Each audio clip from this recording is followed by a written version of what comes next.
Saturne a une forme d'araignée et les araignées produisent des fils. Il faut savoir que les fils d'araignée sont connus pour leur incroyable résistance et leur propriété unique. Les fils d'araignée, c'est une résistance extrême. Ils sont 5 fois plus résistants que l'acier du même diamètre. Les Ah ouais, c'est vrai ça. Là, je pense qu'il y a un potentiel où ça peut être des films, mais le problème, c'est que ça ressemblerait beaucoup trop au pouvoir de Doflamingo. Le délire, c'est qu'on a déjà vu ce type de pouvoir. Donc,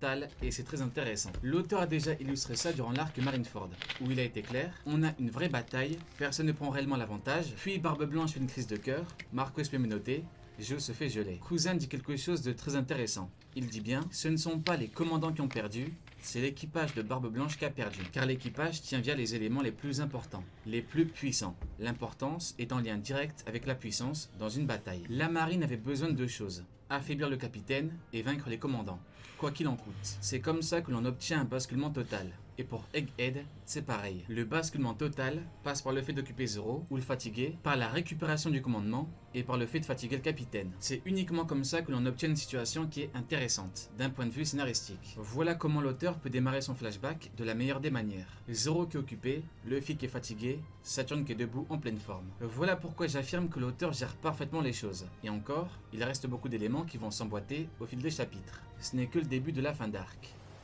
さすがはあんたの息子だなドラゴン Le flashback de Kuma est long parce qu'il est lié à beaucoup de personnages, mais surtout parce que le flashback, que les éléments qu'il y a dans le flashback, c'est l'essence même de l'arc en cours. Le flashback met en relation beaucoup d'éléments qui expliquent où est-ce que l'auteur veut en venir. On a une construction particulière pour en c'est arriver vrai. à Saturne qui symbolise tous les malheurs de Kuma. Kuma, c'est une vie entière de tristesse, de perte, de violence. Saturne représente tout ça. Saturne est un membre du Gorosei. C'est le sommet du GM. Ginny a été enlevé par le GM.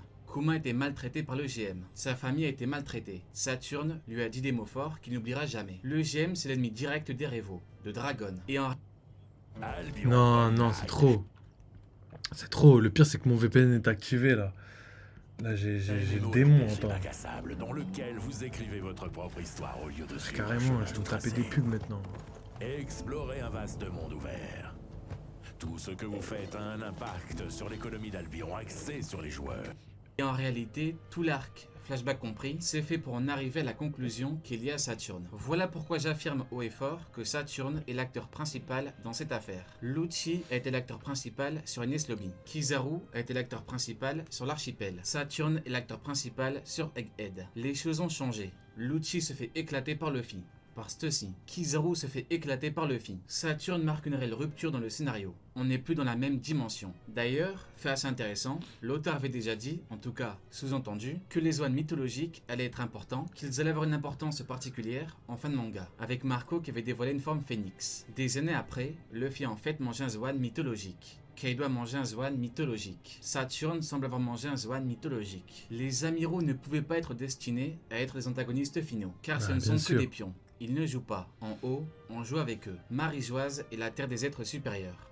Gorosei, Garling, Im. C'est une réalité qu'il faut accepter, et c'est la réalité que l'auteur met en évidence sur Egghead. La suite de l'œuvre sera marquée par l'importance du Haki, l'importance de la puissance démoniaque et de la puissance divine, qui sont liées à la puissance mythologique. Aramaki a mangé un Logia, le Haki de Shanks lui a remis les idées en place. Kizaru a mangé un Logia, le Zoan mythologique et le Haki de Luffy lui ont remis les idées en place. Pour en revenir à Lucci, c'est une chose qu'on retrouve souvent. On parle de l'importance d'avoir des combattants, des adversaires, pour les éléments les plus forts. Sinon, il n'y a pas de réelle tension. C'est un petit peu un jeu d'équilibriste. Par exemple, sur Onigashima, comme Marco était là, il fallait en quelque sorte s'en débarrasser. Donc, il a affronté King et Queen à 2 contre 1 et il a perdu, sans leur faire de véritables dégâts. Car il fallait que Sanji et Zoro, donc les vrais stars, s'en chargent. Il faut bien comprendre que Zoro n'avait pas encore réveillé son Haki des rois, pourtant, il a pu blesser Kaido, le roi des bêtes. Ensuite, il a pu blesser et battre King. Ça va même au-delà, car il D'ailleurs, petite pause, mais pour la cohérence, ce qui est bien, c'est que Oda, ce qu'il a fait là pendant l'arc, c'était légendaire. C'est que Marco, vu que c'est un premier capitaine et qu'il voulait rester cohérent, il a fait en sorte que Marco soit quelqu'un qui est sorti de la piraterie, donc un peu plus affaibli. Et du coup, il s'est battu contre deux personnes pour montrer qu'il pouvait pas, parce qu'en 1v1, en vrai, ça aurait pu se taper, alors qu'en vrai, là, il avait besoin que Marco perde rapidement Et du coup, il a utilisé ces deux personnages. Et du coup, Marco était là que en soutien. Et en plus de ça, il s'entraîne plus, il est plus dans la piraterie depuis 2 ans. Donc forcément, il a perdu, entre guillemets, en puissance, un petit peu. Et du coup, il n'était plus au level de King et peut-être au level de Queen, je sais pas. Hein. Parce qu'en vrai, Marco, est-ce que c'est vraiment le vice-capitaine de l'équipage de Barbe Blanche? Peut-être de Barbe Blanche vieux, mais de Barbe Blanche jeune. Est-ce que Oden serait pas plus fort que Marco? Je sais pas du tout, les gars. C'est une question, frère, qu'on n'aura pas la réponse avant la fin du manga, voire jamais. Peut-être on saura jamais. Parce que Marco était jeune à l'époque d'Oden et inversement. Donc, à voir.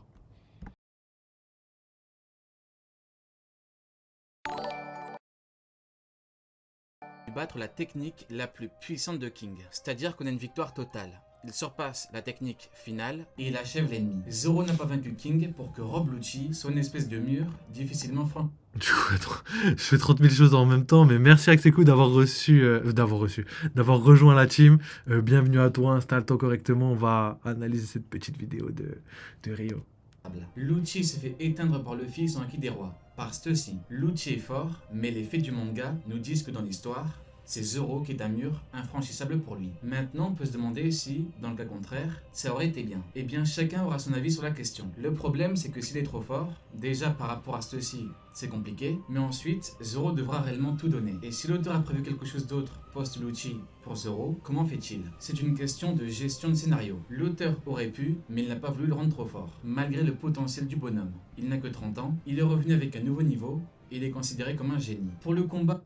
Du coup, pour répondre au level de Lucci, effectivement, il faut pas qu'il soit trop fort. C'est pour ça que dès le début de la vidéo, je vous ai dit, pour moi, il a soit un niveau en dessous du level de Zoro, soit il a le niveau de Zoro. Ensuite, pour la cohérence du scénario, moi, je trouve pas du tout que ce serait mauvais pour le scénario que Lucci puisse mourir. Après, je dis pas ça en mode c'est comme ça que ça va se passer, mais ça veut pas forcément dire que ça va être mauvais pour le scénario. Si le scénario, c'est de battre toutes les personnes qui sont sur Egghead et de partir, là, le fait que Lucci puisse être trop fort peut être un gros problème pour le scénario. Par contre, si le but de Luffy est de s'enfuir avec comment il s'appelle avec Vegapunk, du coup, si Luffy s'enfuit avec Vegapunk, personnellement, je pense que le fait que Lucci donne le combat de sa vie à Zoro, ce serait pas du tout gênant et pas du tout incohérent. Au contraire, rappelez-vous dans quel arc en termes de parallèle on est. On est dans l'arc Shabondi. Ça veut dire que l'arc Shabondi peut être un parallèle. Et quand on sait comment l'arc Shabondi a été terminé, on peut supposer exactement la même chose. Est-ce que Luffy va pas se poser Est-ce que c'est pas Luffy qui va pas être en face d'un mur infranchissable, même face à la puissance de son fruit, face à la puissance du fait qu'il est empereur actuellement? Est-ce qu'il n'est pas encore une fois, malheureusement, en face d'un mur infranchissable comme à Shabondi? Ou est-ce que c'est pas lui le mur infranchissable? Donc ça va être la question qu'on va essayer de répondre dans cette vidéo et peut-être après. J'ai des notifs de partout. Et du coup, écoute, je suis content de savoir que ça va, que c'est cool. Et on va, j'espère, faire une très bonne analyse et discuter de tout ce qui se passe. Donc voilà, pour en finir avec Lucci, il peut avoir le niveau de battre Zoro, entre guillemets, mais dans tous les cas, il faut que Zoro, en termes de scénario, puisse finir au moins son combat et peut-être en entamer un autre derrière. En fait, si Rio, il a cette vision de l'œuvre, c'est parce que actuellement, il pense sincèrement que Saturne peut tomber. Moi, je pense que c'est possible que Saturne puisse tomber, mais je pense aussi que Saturne peut être le mur infranchissable. Rappelez-vous juste un truc. Saturne s'est fait poignarder avec une épée et il a été complètement guéri. Donc là, ça témoigne un petit peu de son immortalité physique. Donc, est-ce que l'immortalité physique va pas s'appliquer aussi au fait qu'il va être hyper endurant et le fait que quand Luffy, Zoro et Sanji, peut-être à tour de rôle, je pense pas que les trois ils vont attaquer en même temps, mais vont l'attaquer, est-ce que lui va pas perdre du tout en endurance et va pouvoir répliquer à chaque fois jusqu'à ce que eux commencent à fatiguer? Moi, je pense que c'est possible. c'est possible. Rappelez-vous un truc, comme je dis à chaque fois, on est dans un shonen Neketsu, donc on est dans une logique shonen. Il faut que les ennemis de fin soient terriblement forts, voire impossibles à battre, pour rajouter cet enjeu.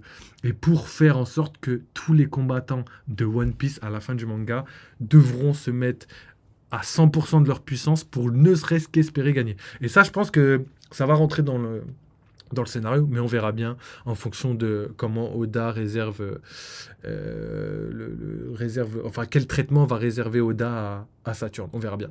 Zoro Lucci, pour montrer que, malgré l'échange de coups, ils n'ont pas le même niveau, j'avais parlé de monnaie. En effet, son exemple est clair. Les échanges de coups ne signifient pas forcément un niveau équivalent. Mais en réalité, c'est quelque chose qu'on retrouve souvent, qu'on retrouve même beaucoup de fois chez Zoro. Contre Yuzu, ça commence comme ça, et ça finit comme ça. On reprend l'exemple de monnaie, ça commence comme ça finit comme ça. Pour Hawkins, ça commence comme ça finit comme ça. Et pour Kamazo, ça commence comme ça finit comme ça. Zoro n'a pas eu besoin de power-up.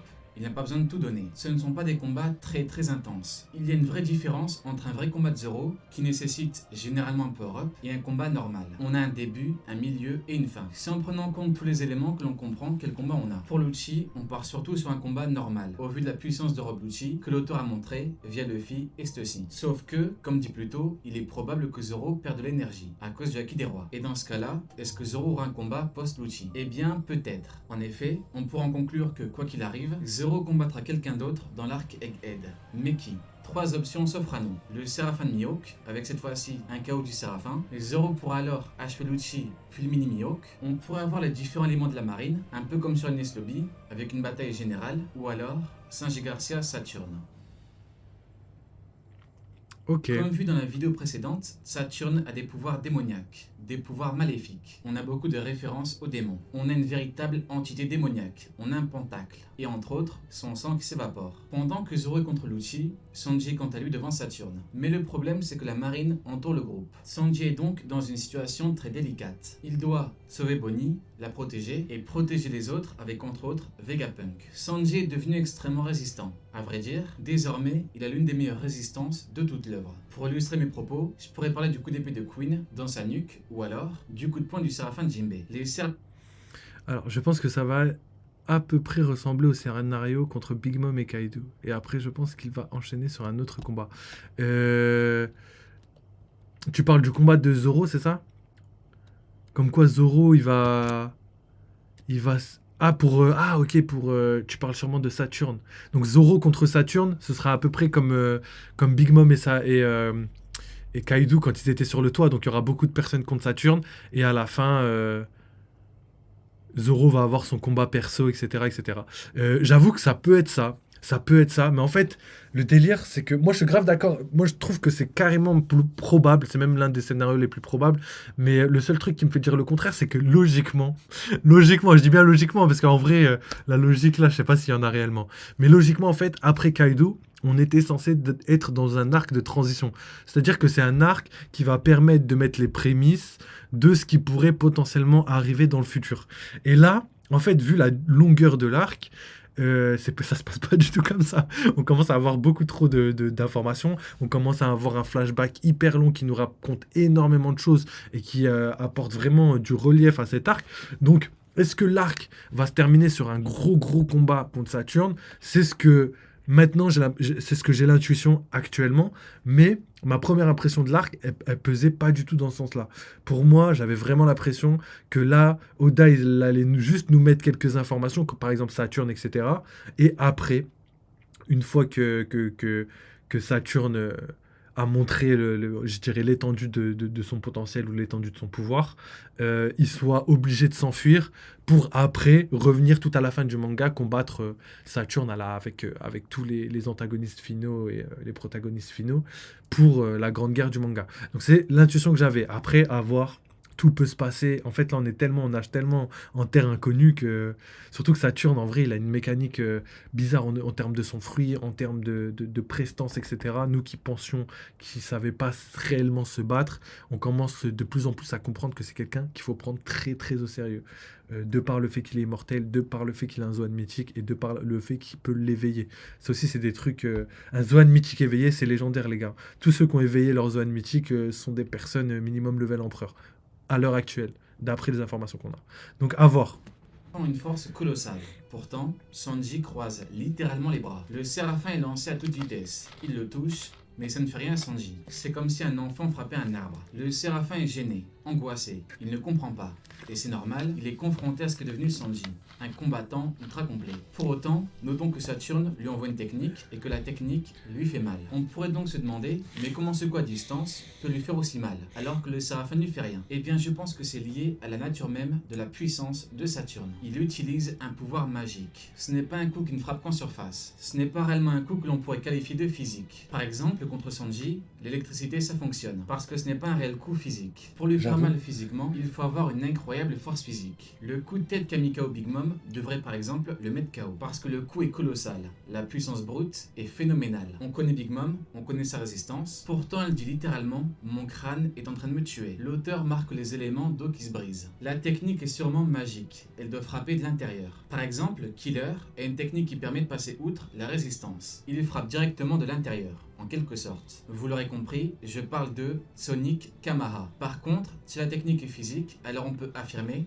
sans problème, que ces techniques les plus puissantes sont sans aucun doute d'une extrême efficacité. Sanji a une meilleure résistance que Luffy Gear 4. Kizaru pleine vitesse ne fait aucun dégât à Luffy. Il aura besoin de la barrière. Saturne met Sanji dans cet état avec une technique. Vous en tirez vos conclusions.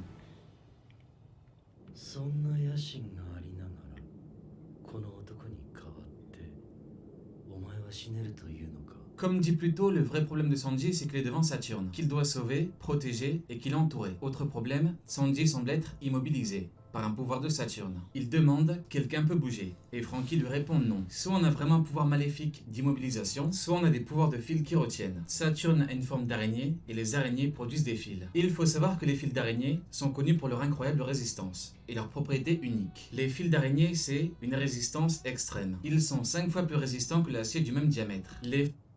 Ah ouais, c'est vrai ça. Là, je pense qu'il y a un potentiel où ça peut être des fils, mais le problème, c'est que ça ressemblerait beaucoup trop au pouvoir de Doflamingo. Le délire, c'est qu'on a déjà vu ce type de pouvoir. Donc, est-ce qu'il utilise les mêmes pouvoirs? Je suis pas sûr. Étant donné que c'est un Zoan mythique, j'ai l'impression que... En plus, les fils, si je me trompe pas, si tu utilises un haki ou quelque chose comme ça, ou même juste pour comparer la résistance physique la plus puissante, enfin la résistance physique qu'a Sanji, on peut dire qu'il a quand même une force colossale. Et le fait que personne puisse ne serait-ce que bouger un petit peu, c'est bizarre. Moi je trouve ça bizarre. Et j'y pensais aussi. J'avoue que c'est possible. Le fait que... Ouais, en vrai c'est vrai que ça ressemble un peu à Doflamingo. Après c'est possible que ce soit ça, mais en fait le fait qu'il refasse des trucs, je sais pas. Il n'est pas du genre à réitérer tout le temps la même chose, Oda. Ils peuvent alors supporter des contraintes importantes sans se rompre. Et enfin, une biocompatibilité. Ils sont biocompatibles avec les tissus humains. Ces propriétés font des fils d'araignée l'un des matériaux naturels les plus fascinants et les plus étudiés. D'ailleurs, les araignées jouent un rôle important dans diverses mythologies à travers le monde, symbolisant le tissage, le destin et la ruse. Dans les mythologies anciennes, l'araignée était associée à des déesses comme Neis, de l'Égypte ancienne, et Ishtar, symbolisant le filage et le tissage du destin. Vous l'aurez compris, l'araignée c'est à merveille à Sanji Garcia Saturne. En prenant en compte tous les éléments vus plus tôt, mais également le fait que Saturne a un très bon niveau de puissance, que Saturne est l'acteur principal de Egghead, qu'il est immense, qu'il est démoniaque et qu'il a sûrement un Zoan mythologique, on comprend pourquoi ces fils, si on a réellement des fils, sont aussi efficaces. Doflamingo a pu stopper Joss qui a affronté Crocodile. Bien que Joss soit supérieur à Doflamingo, tout en prenant en compte le caractère particulier de la situation, on note tout de même la très grande efficacité des fils de Doflamingo. Il n'y a donc rien de choquant à ce que Sanji ne puisse, pour l'instant, pas bouger. Les pouvoirs des fruits sont parfois bien plus que seulement efficaces. Bartholoméo et sa barrière, par exemple. C'est une barrière qui est pour l'instant indestructible. Le coup du roi Elisabeth II, qui est censé la détruire, en tout cas qui est censé détruire une barrière, ne lui fait aucun dégât. Perona avait eu les éléments les plus forts de l'équipage post-Enies Lobby. Sugar a eu plein de combattants très puissants. Elle allait avoir Luffy et Law. Hancock peut changer Barbe Noire en pierre. Maintenant que ça s'est dit, il faut voir ce qu'on aura par la suite. Parce que Sanji est bloqué, certes, mais on n'est pas sur Nigashima contre Black Maria, quand il ne voulait pas lui faire de mal, quand il voulait que Robin vienne la battre. Désormais, Sanji ses jambes Ifrit. Et avec Ifrit, on a justement une opposition assez intéressante avec Saturne. Pourquoi? Les Ifrits sont des créatures démoniaques associées au feu. Ils sont considérés comme étant très puissants. Les Ifrits sont des êtres surnaturels. Ce sont des démons. fort, Je suis mort, il a pris les images de Final Fantasy, le Final Fantasy qu'on joue. dangereux. Les Ifrits sont justement reconnus pour ça. Une grande puissance, une grande dangerosité. Ils sont impliqués dans des histoires de magie et de surnaturel. Ils ont des pouvoirs magiques considérables, capables d'exploits. Les Ifrits sont impressionnants, redoutables, dangereux, puissants, liés au feu. Et leur nature est souvent malveillante. Vous l'aurez compris, Sanji est lié à Saturne de par la nature même de son power-up. Et ce n'est pas tout parce que Sanji n'est pas qu'un guerrier démoniaque. Sanji est également un guerrier technologique. Pour ceux qui s'en souviennent, pré-Onigashima, j'avais théorisé le power-up de Sanji. J'avais théorisé Nouvelle Flamme et surtout un power-up technologique et démoniaque. C'est exactement ce que l'auteur a fait. Germa, feu Ifrit. Sanji est par conséquent un guerrier démoniaque de la science. Ça ne vous rappelle rien? Effectivement, Saturne. Il a dit quoi? Il a dit qu'il avait théorisé après Onigashima. Mais on le savait déjà tout ça. On a appris sur Onigashima que son power-up a échangé son ADN entre guillemets. Et aussi la jambe d'Ifrit. Après, je crois qu'il disait qu'il l'avait dit peut-être avant, je sais pas. En tout cas, pour l'instant, Sanji le fait, en fait, clairement, juste le fait du traitement que l'auteur a décidé de faire entre la puissance de Saturne et la puissance de Sanji qui est immobilisée, qui est à terre, qui d'un simple regard, juste ça, d'un simple regard, il a pu blesser Sanji, même s'il l'a pas tué, il lui a fait de gros dégâts, il a réussi à le blesser et à le mettre à terre. Donc ça, juste ça, ça veut dire que déjà, juste les pouvoirs de son fruit sont colossaux, tu vois. Et après, il y aura forcément ses attaques les plus puissantes. Et là, je pense pas que Sanji puisse résister à ce type d'attaque. En tout cas, on verra comment ça va se passer. Mais il y a quelque chose qui me fait dire que il y a beaucoup d'inconnus. Donc on peut pas certifier les choses malheureusement pour l'instant.